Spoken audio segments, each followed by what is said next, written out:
காலை நேர பிரதான செய்திகள். செய்திகளினூடாக நர்மதா சிறில் முதலில் தலைப்பு செய்திகள்.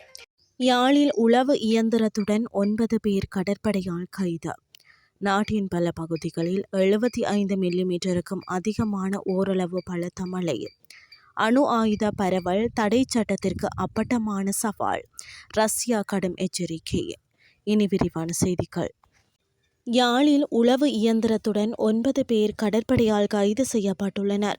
யாழ்ப்பாணம் வடமராட்சி கிழக்கு வெற்றிலைக்கேணி பகுதியில் சட்டவிரோதமான முறையில் உளவு இயந்திரம் பாவித்து கரைவலை தொழில் செய்த 9 கடற்தொழிலாளர்களே இவ்வாறு கைது செய்யப்பட்டுள்ளனர். யாழ்ப்பாணம் வடமராட்சி கிழக்கு கடற்பகுதியில் தொடர்ச்சியாக சட்டவிரோத மீன்பிடி நடவடிக்கைகள் இடம்பெற்று வருவதாக முறைப்பாடுகள் கிடைக்கப்பெற்று வந்தன.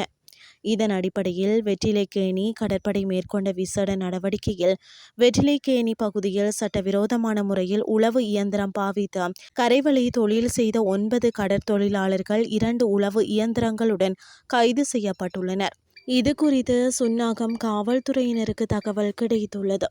இதையடுத்து நடவடிக்கை மேற்கொண்ட காவல்துறையினர் அந்த தாக்குதலை முறியடித்து குறித்த சந்தேக நபர்கள் 3வரையும் 3 வாள்களுடன் கைது செய்துள்ளனர். கைது செய்யப்பட்டவர்கள் உளவு இயந்திரம் மற்றும் ஏனைய மீன்பிடி உபகரணங்களுடன் நீதிமன்ற நடவடிக்கைகளுக்காக யாழ் நீரியல் வள திணைக்கள அதிகாரிகளிடம் ஒப்படைக்கப்பட்டுள்ளமை குறிப்பிடத்தக்கது. நாட்டின் பல பகுதிகளில் பிற்பகல் 1 மணிக்கு பின்னர் மழை அல்லது இடியுடன் கூடிய மழை பெய்யக்கூடும் என வளிமண்டலவியல் திணைக்களம் எதிர்வு கூறியுள்ளது. காலை நேரத்தில் தென் மாகாணம் மற்றும் அம்பாறை மாவட்டத்தின் சில இடங்களில் மழை பெய்யக்கூடும். மேல் சப்ரகமுவா மத்திய வடமேல் வடமத்திய மற்றும் தென் மாகாணங்களிலும் மன்னார் மாவட்டத்திலும் சில இடங்களில் 75 மில்லிமீட்டருக்கும் அதிகமான ஓரளவு பலத்த மழை பெய்யக்கூடும். காலை நேரங்களில் மத்திய சப்ரகமுவா மற்றும் மூவா மாகாணங்களில் அனுராதபுரம் மற்றும் குருநாகல் மாவட்டங்களிலும் சில இடங்களில் பனிமூட்டமான வானிலை நிலவக்கூடும். இடியுடன் கூடிய மழையுடன் ஏற்படக்கூடிய தற்காலிக பலத்த காற்று மற்றும் மின்னலால் ஏற்படும் அபாயங்களை குறைக்க தேவையான முன்னெச்சரிக்கை நடவடிக்கைகளை மேற்கொள்ளுமாறு வளிமண்டலவியல் திணைக்களம் பொதுமக்களை கேட்டுக்கொள்கிறது. இனி வெளிநாட்டு செய்திகள்.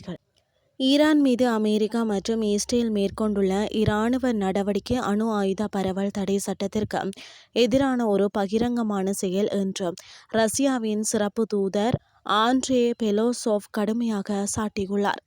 ரஷ்ய செய்தி நிறுவனம் ஒன்றுக்கு அளித்த நேர்காணலில் அவர் இதனை தெரிவித்துள்ளார். சர்வதேச அணுசக்தி பாதுகாப்பு விதிகளில் இந்த தாக்குதல் நீண்டகால பாதிப்புகளை ஏற்படுத்தும் என அவர் எச்சரித்துள்ளார். ஐக்கிய நாடுகள் பாதுகாப்பு சபையின் அனுமதியின்றி சர்வதேச அங்கீகாரத்தை புறந்தள்ளி இந்த இராணுவ நடவடிக்கை எடுக்கப்பட்டுள்ளதாக அவர் சுட்டிக்காட்டியுள்ளார். ஈரானின் அணுசக்தி நிலையங்கள் மீது நடத்தப்பட்ட குண்டுவீச்சு சர்வதேச அணுசக்தி முகமையின் அதிகாரத்தையும் அதன் பாதுகாப்பு விதிகளையும் பலவீனப்படுத்தியுள்ளதாக பெலோசோவ் வலியுறுத்தியுள்ளார்.